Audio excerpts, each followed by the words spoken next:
The CNBC app. Global market news in one place. Customizable sections and personalized alerts. Stocks tracking, interactive charts and market insights all in your hands. Stay connected.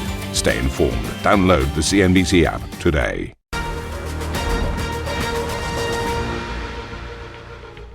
Welcome to Squawk Box Europe. I'm Karen Cho with Juliana Tattelbaum, and these are your headlines.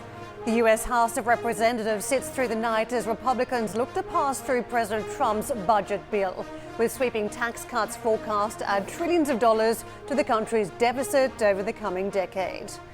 The potential impact of Trump's tax bill rings through markets, with European equities on course to track Wednesday's downbeat session on Wall Street.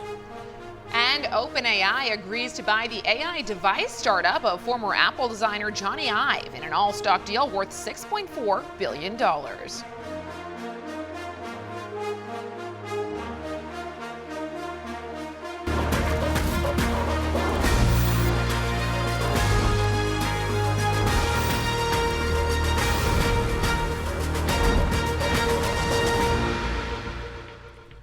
The stock market looked like it could be softening, and we certainly saw a loss of momentum in recent sessions, but it really felt as though the market fixated then on what was playing out around the budget, the big beautiful bill, and whether there could be consequences for deficits and some of the debt down the track. And as a result, we saw that spike in yield. So I think the yield curve and the bond market very much in the driver's seat at this point, away from the stock market, which has been a real driver around tariffs in recent weeks. The budget is always a big deal stateside, but I think more now than ever, given the fragility in the bond market and the volatility we saw in April. Now the broader market is sharply focused on any moves we see in treasuries. We were debating early in the week whether the ratings agency stripping the US of that AAA credit rating would make any difference. Well, the reality is it was just lurking, it was in the back of investors' minds, I think. So very much a big focus on the update stateside as the US House of Representatives is sitting through the night as Republicans look to pass President Trump's budget bill.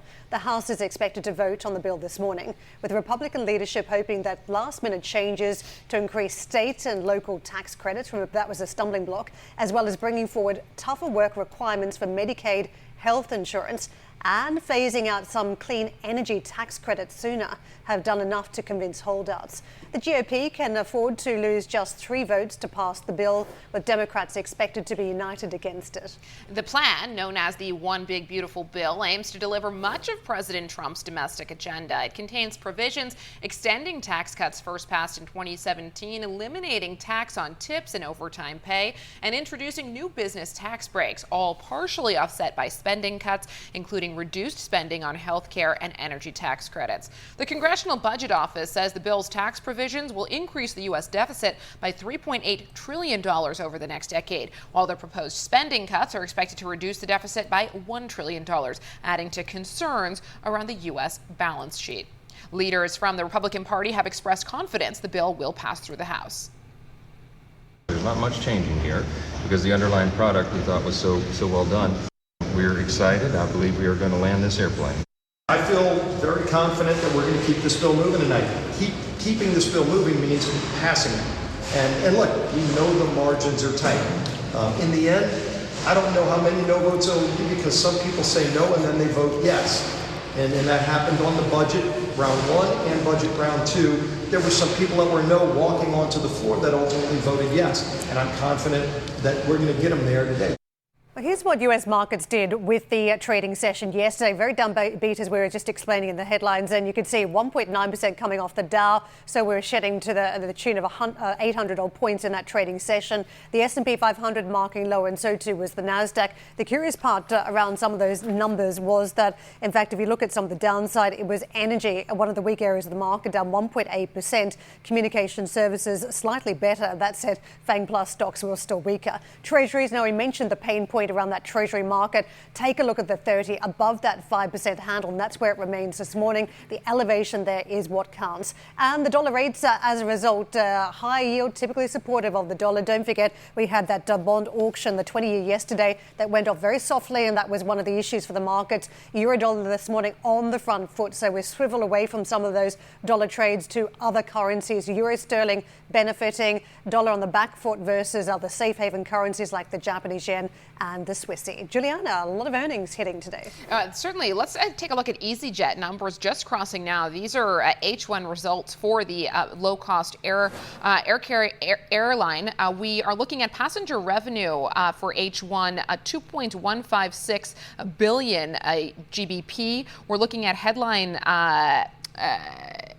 cash ex-fuel expected to be flat year on year. Positive demand outlook for summer supported by constrained H2 capacity growth. In terms of forward bookings, Q3 80% sold, Q4 42% sold. In terms of H1 pre-tax profit, we're looking at minus 394 million pounds. EasyJet holidays on track for early delivery of medium-term target of more than 250 million profit before tax. Let's get out to Kenton Jarvis, CEO of EasyJet, who joins us now. Kenton, great to have you with us. Let me hand it over to you so you can tell us what you're seeing in terms of traveler demand at the moment and what advanced bookings are telling you about the summer season. Thank you. Yes. Well, demand looks good for the summer. As you said, our book position for both our third quarter, which ends in June, and our fourth quarter, which ends in September, are ahead of where they were this time last year. We're also seeing very positive bookings in our holidays division, where we're expecting something like 25% passenger growth year on year. So demand is looking good for the summer at the moment, and supply is relatively constrained. We added a lot of capacity through the winter, but actually as we enter into the summer, we're growing less. We have about 1% more seats, and the market in general looks more constrained. We are looking at a H1 pre-tax loss when I look at your numbers here. Can you give us some color as to what's driving the loss? Certainly, yes. I mean, it's always an interesting time for airlines, the winter months. And in the first half, we have two quarters. The first quarter is the October through to December. And in that quarter, we actually performed very well. We improved our performance by 65 million. We saw we kind of more than halved the losses. And this is a period where I would expect in the fullness of time, we should be able to make money, actually, because people are going on holiday later, certainly couples. We're seeing October as a very popular time, and we're looking to add more capacity to the peaks in Christmas. Now, in the second quarter, where we did make a slightly larger loss, that's the period where airlines ramp up. So in January through to March, we have to prepare for the busy summer ahead, and we recruit and train our pilots and cabin crew. We obviously do all the engineering on our aircraft. And also in this quarter, we made important capacity investments and flew further, which helped drive productivity, and that helped reduce our unit costs during the half. But the routes themselves will need a little time to mature, and therefore needed some revenue stimulation. Kenton, it's Karen jumping in. I'm dying to ask you more about demand, but you keep saying capacity constraints, so I'm just going to go there. We know there's been a lot of supply chain issues with the airlines, with the aircraft itself, but of course, when it comes to landing slots, that's another issue. What are the capacity constraints you're dealing with today, and how soon can they be corrected? The main capacity strains are around aircraft deliveries, with both Airbus and Boeing not meeting their original delivery schedules, and therefore all airlines receiving their aircraft later. And that's why we only see kind of 1-3% increase in capacity this summer. But we can see from the surveys we conduct that the demand's there. I mean, we conducted a recent survey, and 90% of households confirm that the holiday was one of the most important plans they make for the year, unsurprisingly. But equally, almost the same number confirmed that it was their number one priority spend after obviously meeting the responsibilities of rent, mortgage, bills, etc. It was the number one priority spend, and that's up from 77% last year. So we can see that there is more demand in the market, and yet the supply from the airlines will be much more modest this year. Here, I think we all second that when it comes to the priority of holidays at this point, Kenton. But the reality is people can shape those decisions. So even though you want to have a nice holiday, you can take the spend down, choose a destination that's not as expensive. Are you seeing subtleties in the consumer behaviours here? Yeah, and that's something that a low-cost airline like EasyJet would normally benefit from. We seek to have very attractive and competitive fares. When we look at the half one we just closed, our average ticket fare was £64. And as I look forward at everything on sale, 40% of our fares can be bought for £50 or less. So we keep wanting to control our costs so we can provide amazing fares. But what I would say is, the earlier you book, the more chance you have of securing these great fares. Kenton, you've made a strategic pivot toward packaged holidays, and looking at your results today, it looks like this pivot is going well. It's a much higher margin asset light business than your bread and butter in terms of EasyJet air travel. What is the long-term business mix you're targeting here? Well, at the moment, the holidays business, we have what we call an attachment rate, which means on international flights, so excluding our domestic flights, only at the moment 6.4% of our customers actually choose the accommodated option, if you like, the holiday package. So we see quite a lot of potential for this business going forward. We've increased our market share, though, in the UK from 7% to closer to 9 to 10%. But we know that the market leaders, Jet2 and TUI, have 36% share between them. So we've got some road in front of us, but it's increasing. Good demand. Kenton, really appreciate your time this morning. Kenton Jarvis, CEO of EasyJet.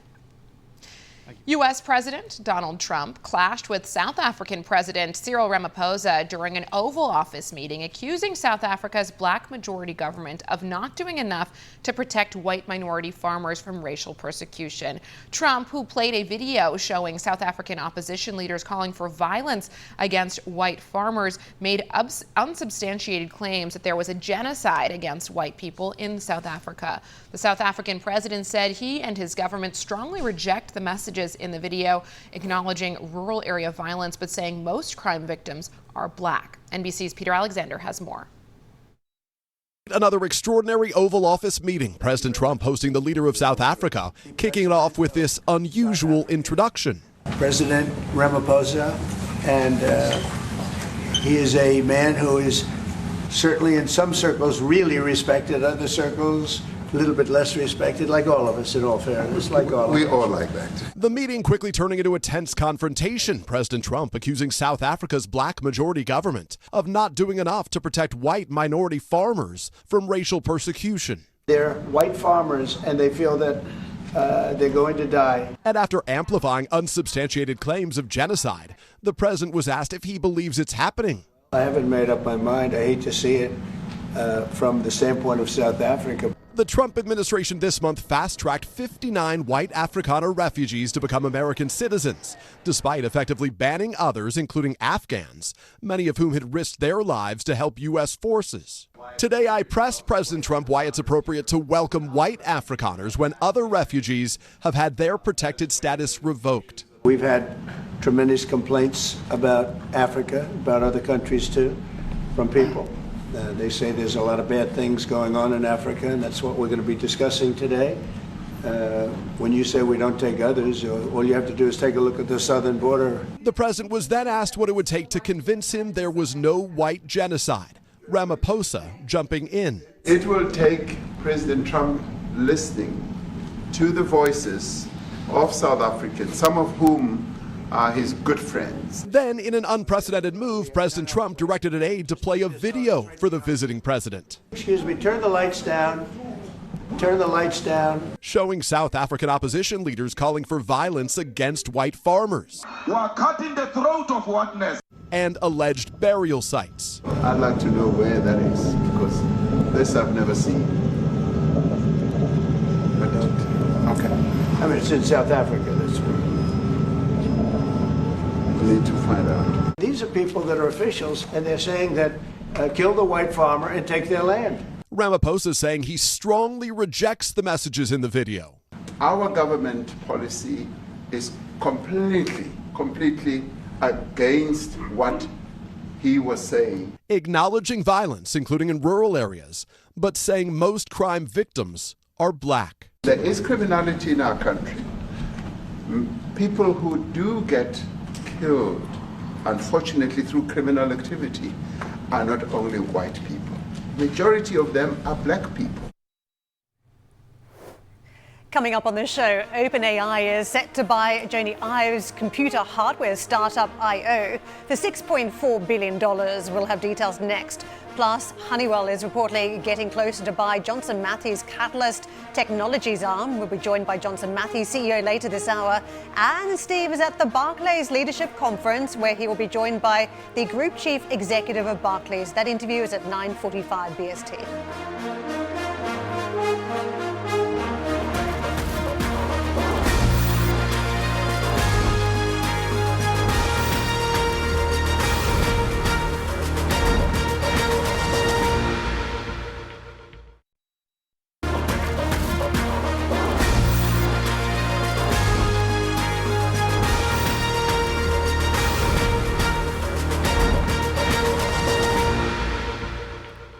OpenAI is set to buy Jony Ive's computer hardware startup IO in a deal worth $6.4 billion.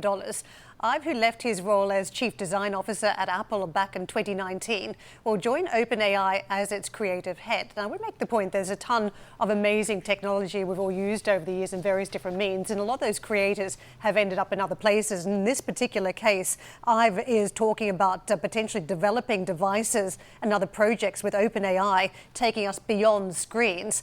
On that point, let me get to Arjun. Arjun, we've heard about a lot of different intentions to get us beyond screens, beyond smartphones, but it really has never happened. What exactly is the outcome here? Headset, some other connected device? Where do you think they're going? Well, let me start, Karen, with the rationale behind the deal, and then we can talk about some of the hardware. I think OpenAI here feels that it has a shot at next generation hardware for AI. Right now, the smartphone is very dominant in our daily lives, but as you alluded to, there's many who think that it may not be the future in a world of more advanced AI. And I think for OpenAI, it feels that it combined its software prowess with ChatGPT and its other AI applications that it eventually develops with the hardware, almost taking a leaf out of Apple's playbook here in terms of combining the software and hardware for a very integrated experience as well. Now, hardware is incredibly important because it's what we use every day. And I think there's many AI companies, including the likes of Google, who feel that in order for them to be successful, they need to have a touch point with us, the user. And so for Google, when you think about smartphones, they're the dominant player in terms of operating system with Android, and so can put Gemini across all those devices. And I think there's a similar thinking here from OpenAI as well, that if it can get into the hardware game, it can push out its AI applications to a larger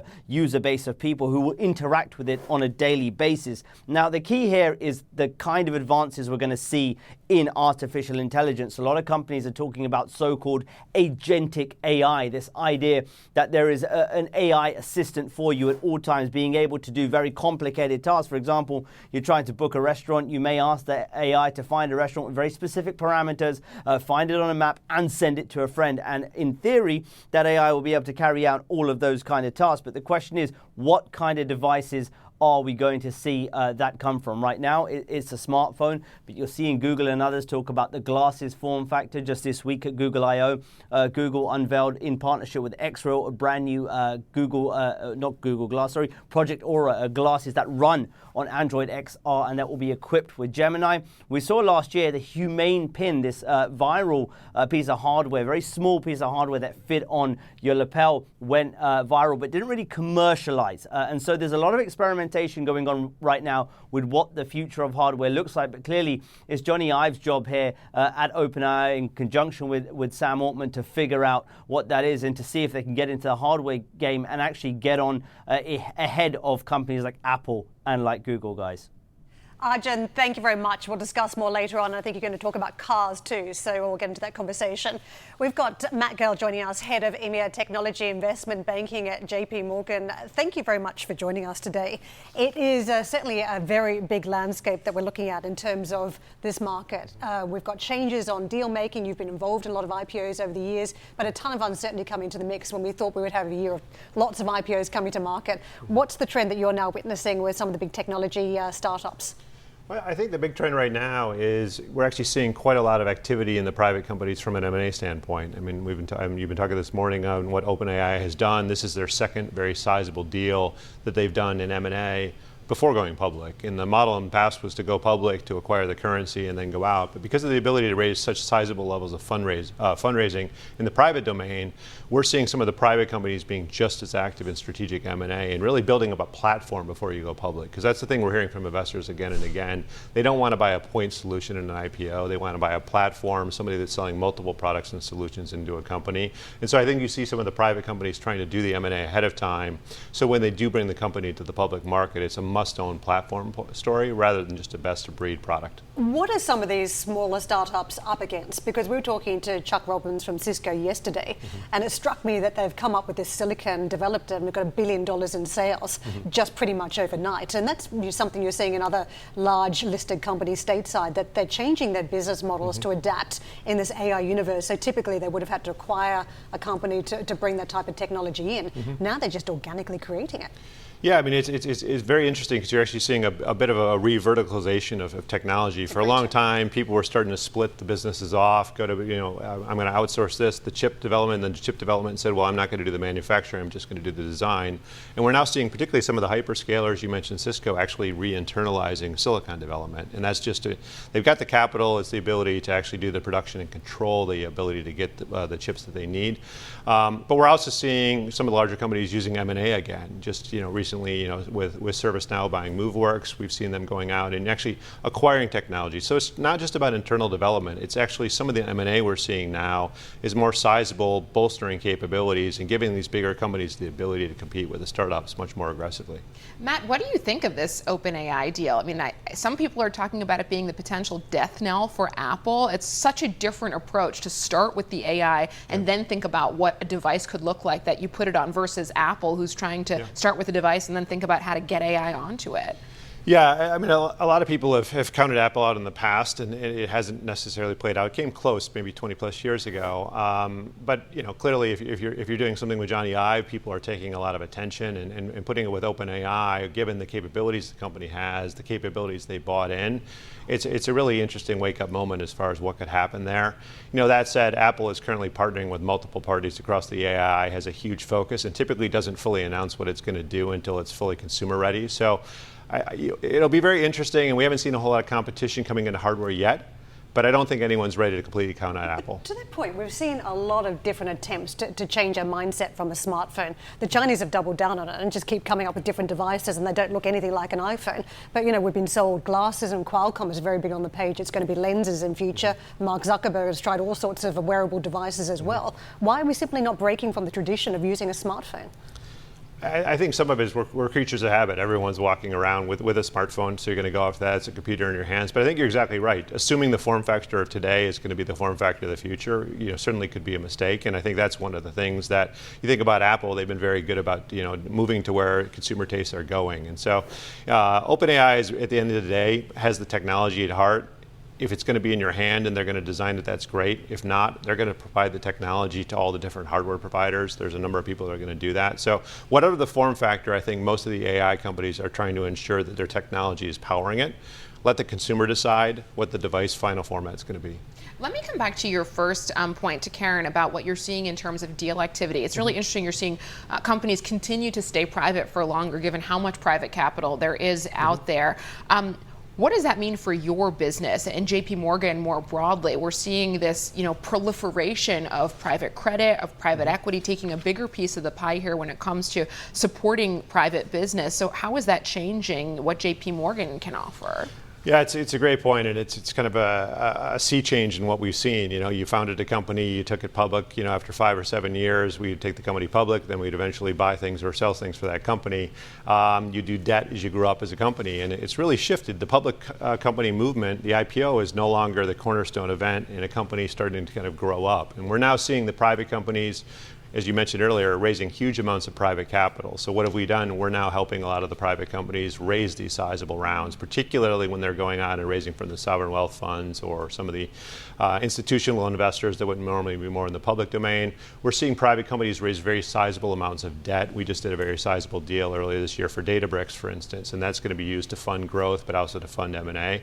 And so the things you typically saw companies doing later are now doing pre-IPO. We've just shifted our model to work with those companies ahead of IPO and provide them the full toolkit from direct lending through pure equity through traditional debt.